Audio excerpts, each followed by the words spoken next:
रवींद्र धंगेकरांनी मुरलीधर मोहोळ यांच्यावर पुन्हा एकदा टीका केलेली आहे। जनतेमध्ये जेव्हा असंतोष निर्माण होतो नेत्याला जनतेची माफी मागावीच लागते।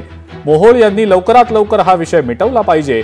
जैन ट्रस्टच्या जमिनीचा व्यवहार हा रद्द झाला पाहिजे आणि जनतेच्या रेट्यासमोर नेत्यांची दादागिरी चालत नाही असा टोला धंगेकरांनी मोहोळ यांना लगावलाय।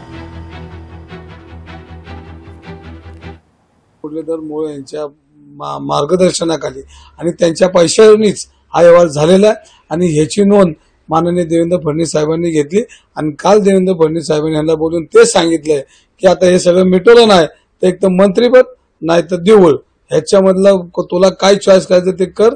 फक्त जैन मंदिर ही विकृती आहे। जैन मंदिर ज्या पद्धतीने घाण ठेवलं, महानगरपालिकेत कोणी फोन केला, त्याच्यामध्ये नकाशे कोणी मान्य केले, जे चुकीच्या पद्धतीने नकाशे मान्य करायला कोणी फोन केले, हा सगळा इतिहासच आहे। ते आता जनतेला फसवून किती दिवस फसवणार।